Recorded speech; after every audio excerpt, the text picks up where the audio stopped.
are going to read the spectrum. Please watch the video carefully and share with them who need it. You can buy the book from the link given in description. So let's start. Lesson 2: Major Approaches to the History of Modern India.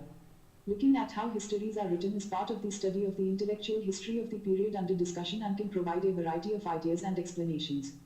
The starting point in the history of a society, therefore, has to be a familiarity with its historiography, the study of historical interpretation. This provides recognition of the intellectual context of history instead of seeing history as just a narration of events.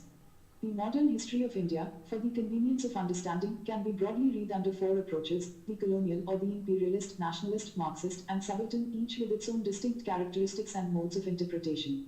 However, there are other approaches: communalist, Cambridge, liberal and neoliberal, and feminist interpretations, which have also influenced historical writing on modern India. View. The production of histories of India has become very frequent in recent years and may well call for some explanations. The reason is a twofold one: changes in the Indian scene requiring a reinterpretation of the facts, and changes in the attitudes of historians about the essential elements of Indian history. Percival Spear. Colonial Approach, Historiography.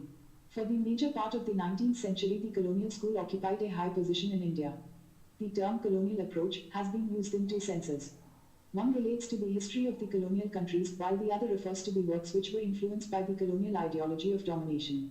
It is in the second sense that most historians today write about the colonial historiography. In fact, the practice of writing about the colonial countries by the colonial officials was related to the desire for domination and justification of the colonial rule.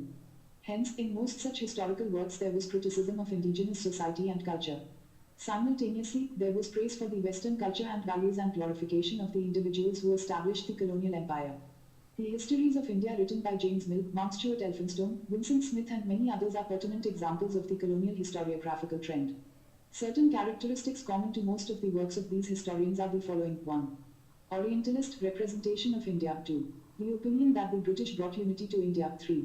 The notions of social Darwinism. The English considered themselves superior to the natives and the fittest to rule. 4. India viewed as a stagnant society which required guidance from the British white man's burden. And 5. Establishing Pax Britannica to bring law and order and peace to a bickering society. Nationalist historiography approach. The nationalist approach to Indian history can be described as one which tended to contribute to the growth of nationalist feelings and to unify people in the face of religious, caste, or linguistic differences or class differentiation. This approach looks at the national movement as a movement of the Indian people, which grew out of the growing awareness among all people of the exploitative nature of colonial rule. This approach developed as a response to and in confrontation with the colonial approach. It should be noted that the nationalist historians of modern India didn't exist before 1947. Before 1947, nationalist historiography mainly dealt with the ancient and medieval periods of Indian history. Although in the last quarter of the 19th century, a detailed and scientific critique of colonialism for the adverse economic aspects of alien rule was developed by nationalists like Dadabhai Naoroji N.G., Ranade G.B., Joshi R.C., Dutt K.T., Telang G.K., Gokhale and D.E. Watcher. The only accounts of the national movement was by nationalist leaders, not historians such as R.G. Pradhan A.C., Mazumdar J.L., Nehru and Pattabhi Sitaramya, R.C., Majumdar and Tara Chand are noted nationalist historians of modern India. Marxist historiography approach. The beginning of the Marxist approach in India was heralded by two classic books, Rajnikant Dutt's India Today and A.R. Desai's Social Background of Indian Nationalism. Originally written for the famous Left Book Club in England, India Today, first published in 1940 in England, was later published in India in 1947. A.R. Desai's Social Background of Indian Nationalism was first published in 1948. Unlike the imperialist colonial approach, the Marxist historians clearly see the primary contradiction between the interests of the colonial masters and the subject people, as well as the process of the nation in the making. Unlike the nationalists, they also take full note of the inner contradictions between the different sections of the people of the Indian society. However, some of them, particularly Rajnikant Dutt, were unable to fully integrate their treatment of the primary anti-imperialist contradiction and the secondary inner contradictions, and tended to counterbalance the anti-imperialist struggle with the class or social struggle. They tend to see the national movement as a structured bourgeois movement, if not the bourgeoisie's movement, and miss its open-ended and all-class character. Another noted Marxist historian who made a critique of R.P. Dutt's paradigm is Sumit Sarkar. He considers Dutt's paradigm as a simplistic version of the Marxian class approach. He looks at the nationalist leaders in the light of intelligentsia, which acts as a kind of proxy for as yet passive social forces with which it had little organic connection. A.R. Desai traces the growth of the national movement in 5 phases, each phase based on particular social classes which supported and sustained it. Subaltern approach, historiography. This school of thought began in the early 1980s under the editorship of Ranajit Dua as a critique of the existing historiography, which was faulted for ignoring the voice of the people. Right from the beginning, subaltern historiography took the position that the entire tradition of Indian historiography had an elitist bias. For the subaltern historians, the basic contradiction in Indian society in the colonial epoch was between the elite, both Indian and foreign, on the one hand, and the subaltern brutes on the other, and not between colonialism and the Indian people.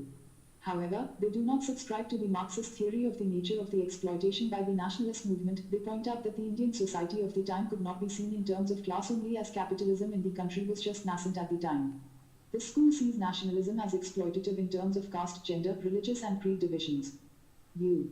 A few historians have of late initiated a new trend described by its proponents as subaltern, which dismisses all previous historical writing, including that based on a Marxist perspective, as elite historiography, and claims to replace this old, blinkered, historiography with what it claims is a new people's or subaltern approach. Bipin Chandra. Nationalism, say the subalterns, ignored the internal contradictions within the society as well as what the marginalized represented or had to say. They believed that the Indian people were never united in a common anti-imperialist struggle, that there was no such entity as the Indian national movement. Instead, they assert there were two distinct movements or streams, the real anti-imperialist stream of the subalterns and the bogus national movement of the elite. The elite streams, held by the official leadership of the Indian National Congress, were little more than a cloak for the struggle for power among the elite. Communalist approach. The historians of this school, relying completely on the colonial historiography of medieval India and colonial era textbooks, viewed Hindus and Muslims as permanent hostile groups whose interests were mutually different and antagonistic to each other. This view was not only reflected in the writings of the historians, but it also found a more virulent form in the hands of the communal political leaders. In their view, India's medieval history was one long story of Hindu-Muslim conflict. As a corollary of this view, it was then argued that the 19th and 20th century Muslims had a happy and proud, ever-present memory of having been the ruling class, while Hindus had a sad and humiliating memory of having been the subject race.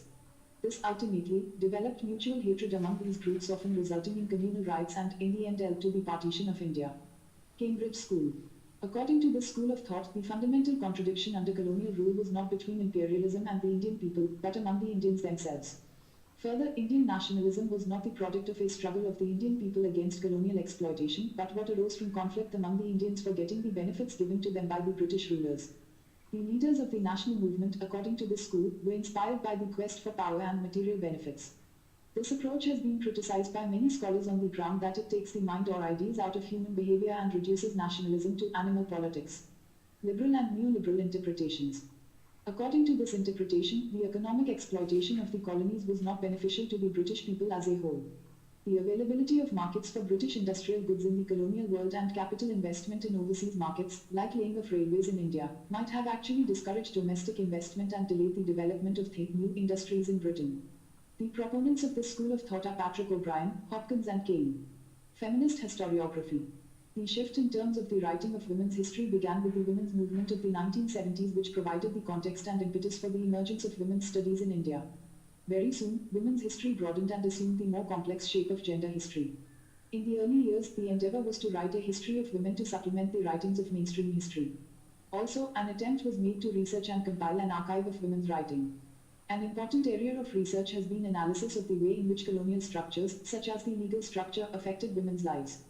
Women's vulnerability due to the denial of ownership of productive resources has been focused on in the analysis of how progressive laws shaped gender relations.